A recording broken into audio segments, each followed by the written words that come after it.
Welcome to the Health Coach Nation podcast. My name is Hailey Rowe, and I'm a sales and marketing coach and LinkedIn lead generation service provider.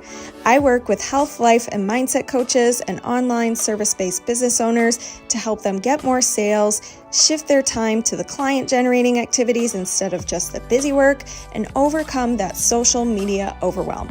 Let's get into the show. If you're ready to take on your next paying clients, I have good news. My free 4 Basics of Client Attraction and How to Stand Out class is live at haileyrowe.com/client-attraction. In the class, you're going to learn the top 2 traits I recommend for most coaches and entrepreneurs if they really want to turn this into a career. You're going to learn how you can build demand for your services and stop getting crickets on your posts.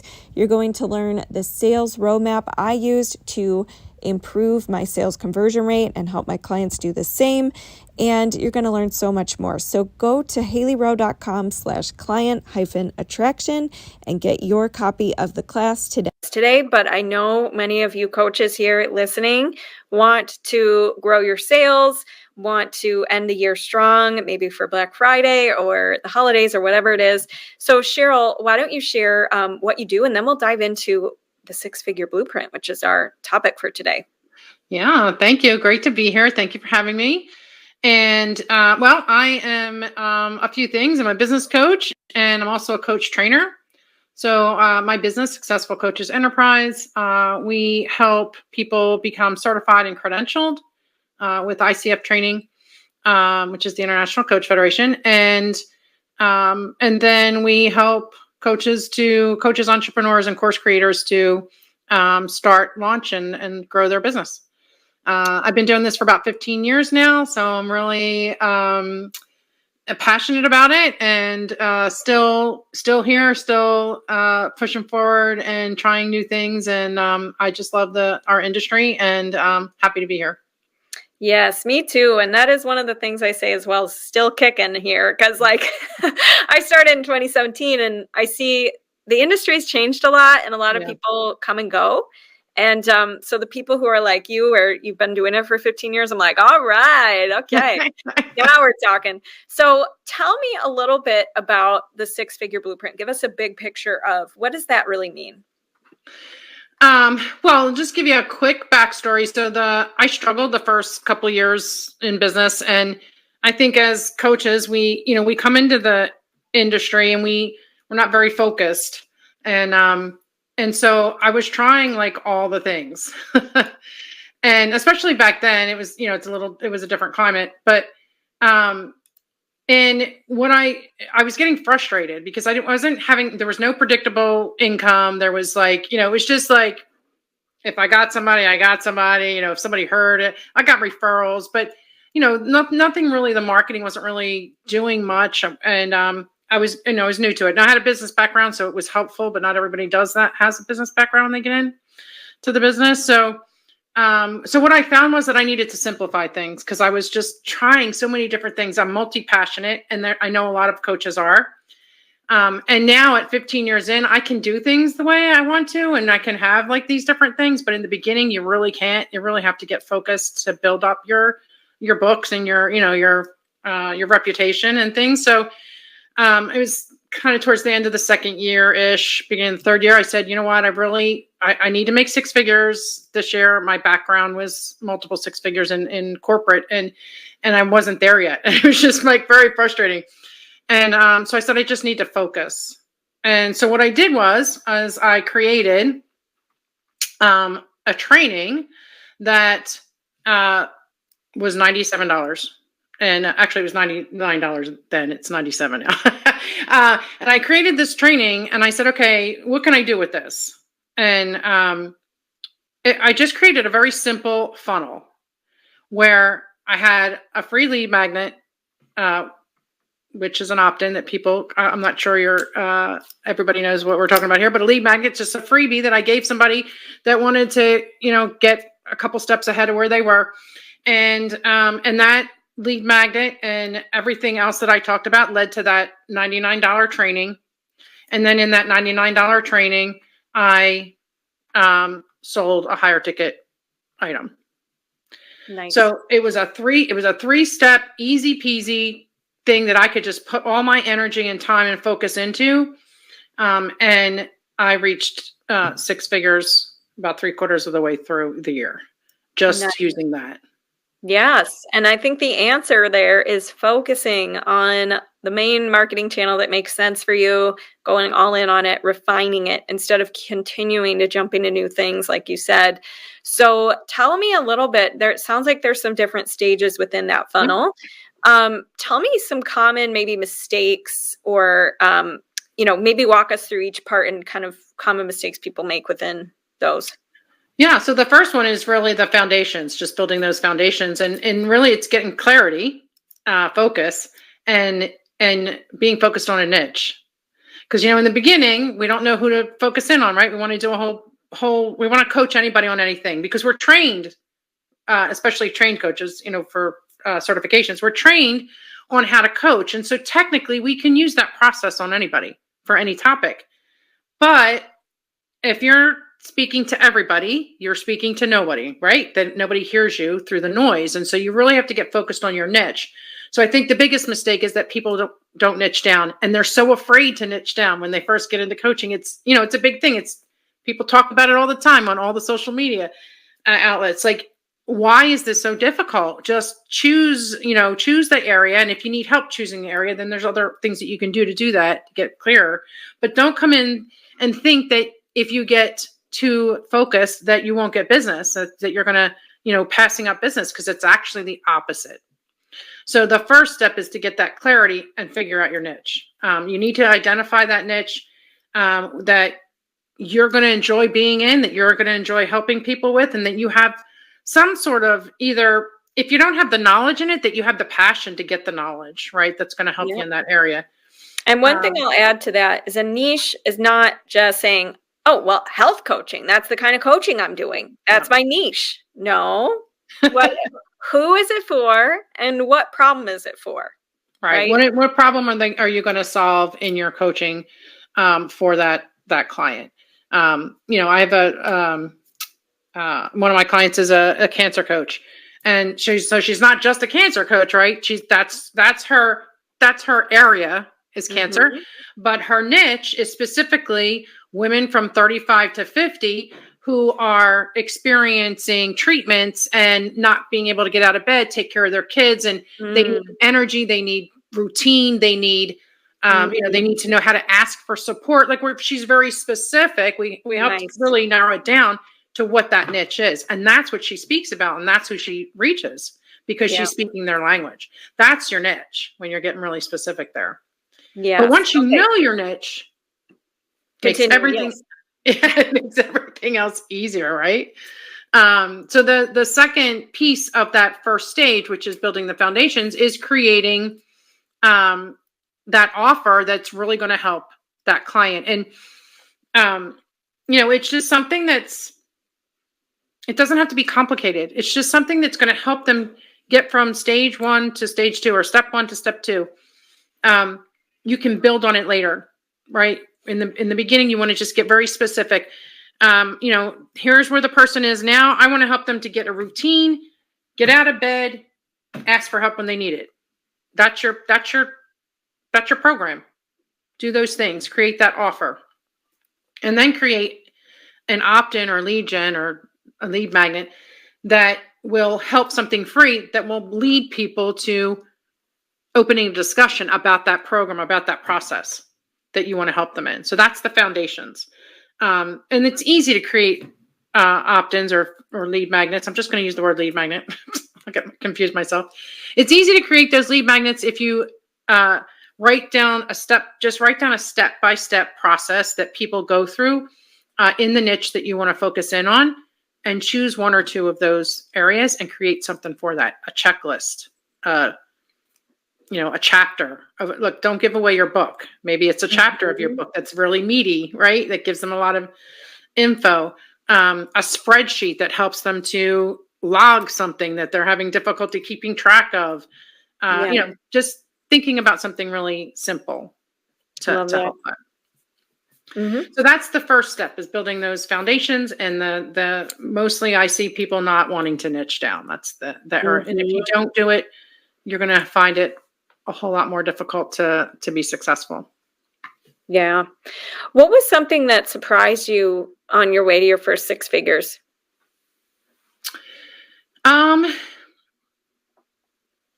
think it surprised me the amount of energy it took. Because, there's all this hype out there. Especially, I see this a lot with course creators, but coaches as well. Just anybody really, any entrepreneur, you're going to have $100,000 launch. You're going to have a $200,000 launch. Oh, I had a $300,000 launch. Okay, how much did you spend in ads? How much did you pay people to get your leads? What was the business manager that you were, your marketing, your graphics, your, all the things that you had to pay for. What did you walk away with at the end of that? So there's a lot of misconception about those types of launches. And it's something that I talk about all the time. If you have a $5,000 launch and that's your $5,000, you did a great job. If you had a $3,000 launch and you've had nothing before that, you have a win there. It's your money. You've made that money. You put something out into the world and somebody paid you for it. You're going to build from that. But I think in the beginning, that's how I was surprised. Like everybody was talking about all these big launch, numbers.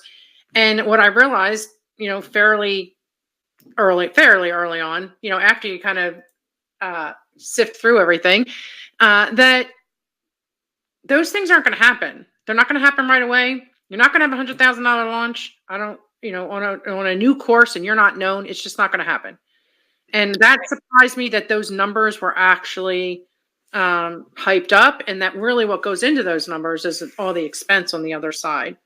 It's a little discouraging at first. Yeah, absolutely. And actually, one of the quotes I always think about is, and I learned on my business journey, was from Grant Cardone, and it's about how if you fail, it's usually because you greatly underestimated the work and the steps required to do something. And so you got to a point where you thought, if I just do these things, I should be there. And you stop, or you get overworked up about it, and you add the mindset drama and all that stuff. So I think you're right to say that I think a lot of bro marketers in our field are out there saying like, you can have $100,000 launch, your first launch or whatever. And it's not to say that you can't. There are times where people really crush it. But I think we need to remember that if you're starting something out and you're learning everything for the first time and you are developing your skill sets and, you're building an audience for the first time and all of that, give yourself, I would rather be the kind of person who's like, I'm willing to do whatever it takes and keep refining along the way until I get to the result, instead of saying, I need to get to the result. And if I don't get to the result, then I'm going to make it mean something's wrong, or I'm going to quit, or I'm going to jump to a new shiny object, or I'm going to jump into a new, course I'm going to buy or whatever. So any advice for people who are like, I have tried a couple things, maybe they're feeling down about their results, anything that you can give them words of wisdom about how to pivot or maybe keep going? Yeah. So, again, it's kind of the mindset piece can really mess us up at times. And I think it's about giving yourself grace, because we have time to be hard on ourselves. And when we're first getting started, that's not the time. That's the time to say, to pull out what was good about that.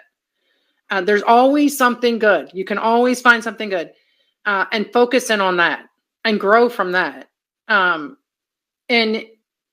the other thing I want to say, just as kind of a side thing, but makes sense here too, is that sometimes we go into entrepreneurship or, coaching, and we expect those around us or we have a want of those around us to be supportive, but that's not always the case. Right. And so we have to start relying on ourselves.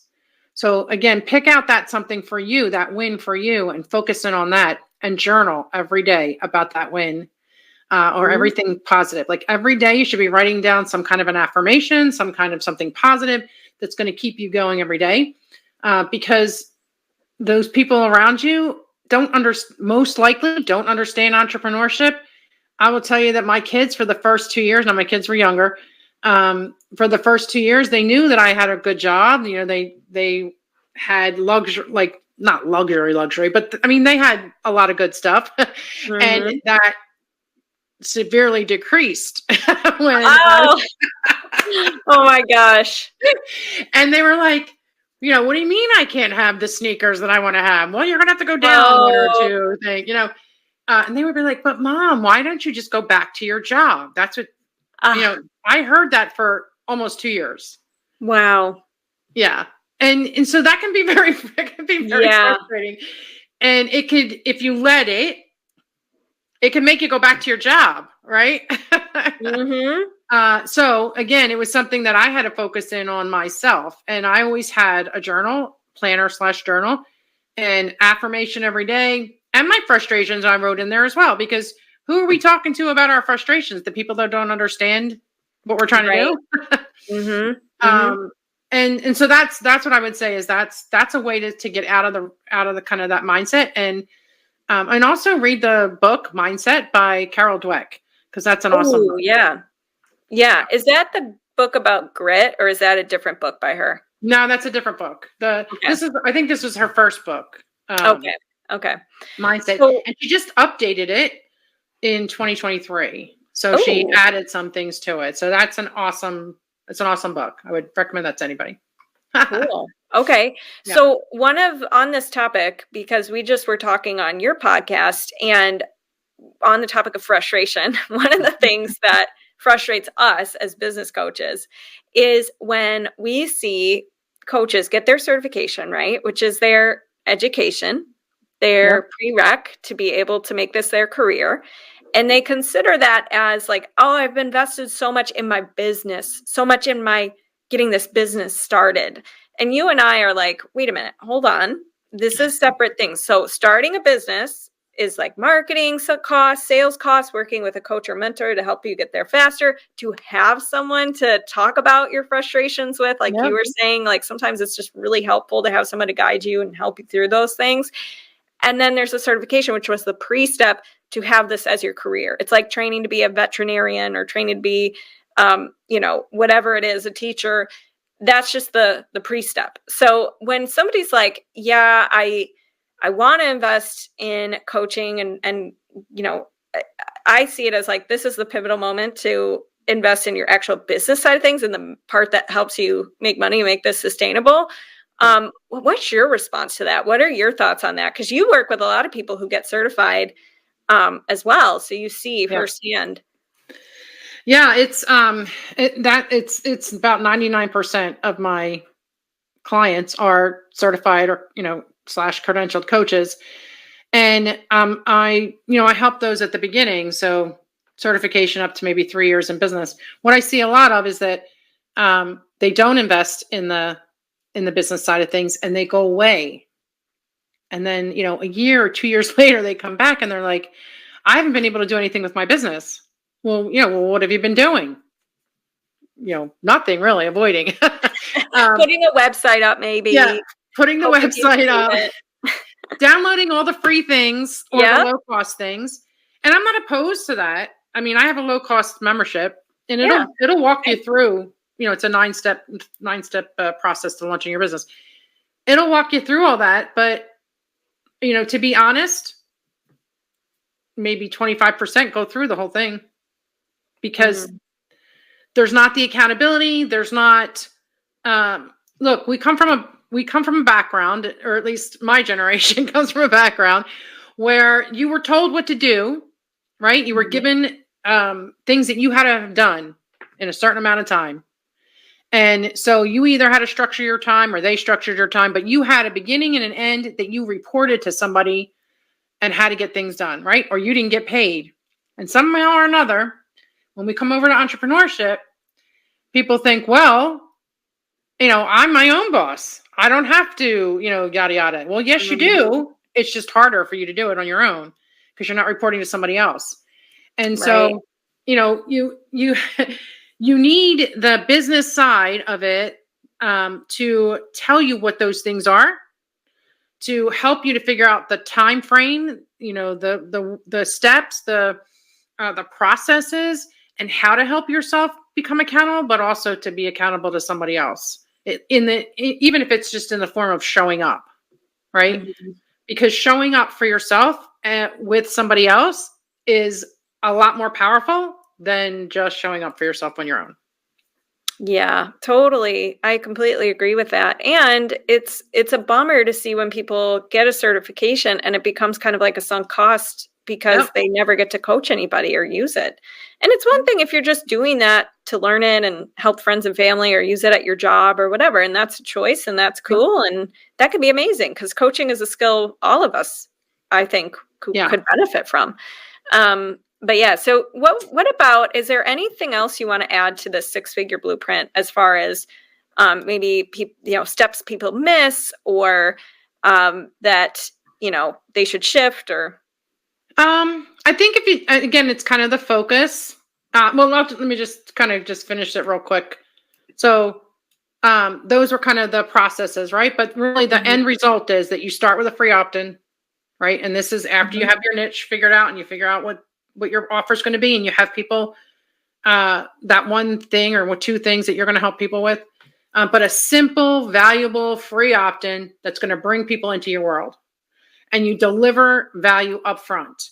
And that's where you start to build trust, right? Because your audience starts to trust you that you've given them something that they're now able to solve a problem, make a decision, move forward.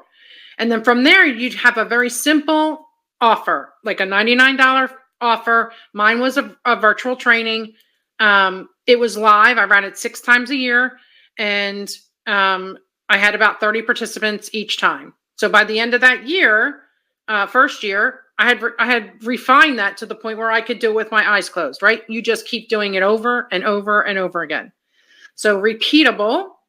And then from that $99 training is when I offered my high ticket one-on-one coaching package, the same package every single time. Amazing. So you do that. I did it 6. So the first year was 6 times. And like I said, I could do it behind my back. And it was my high ticket was my one-on-one coaching, and it was high ticket for me. It doesn't have to be high ticket for everybody else. Anything over $3,000, $2,000, $2,500, something like that is considered high ticket. But also it's what you consider high ticket. Don't get too caught up in that. But yeah. And you just repeat that over and over. Don't change it. Don't try to add in. Change it to improve, but don't try to improve it every single time. Mm-hmm. If it's working, you're getting the testimonials. People are walking away with powerful solutions and being able to take action from that $99 training. That's what you want. That's what you need. You don't have to reinvent the wheel, by the way. You do it your way, your personality.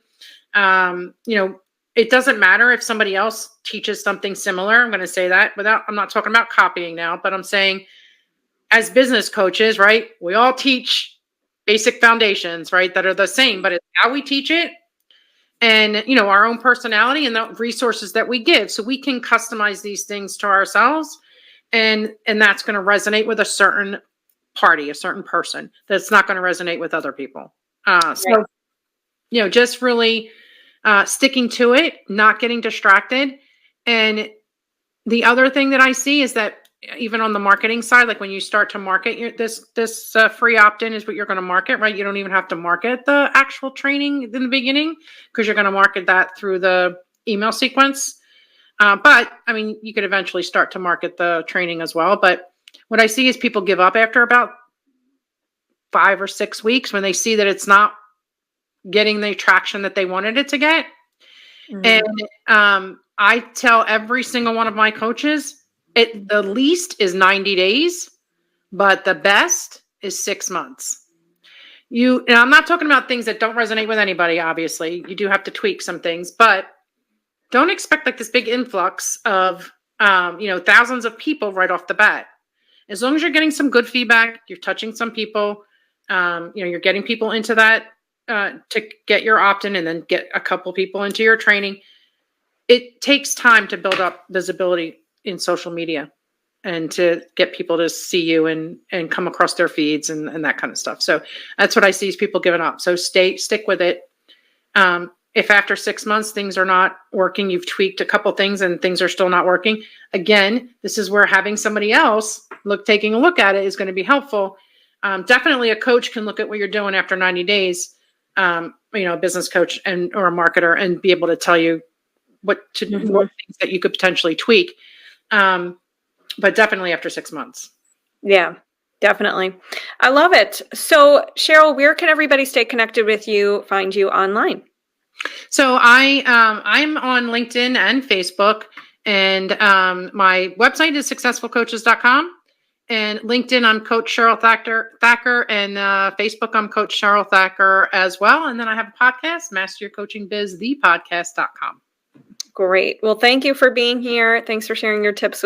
Thanks so much for listening to this podcast. And if it's really helpful for you, I'd really appreciate if you share it and or leave a written podcast review. This tells the podcast sites that our show is useful and it will be promoted to more people that way. Thanks again.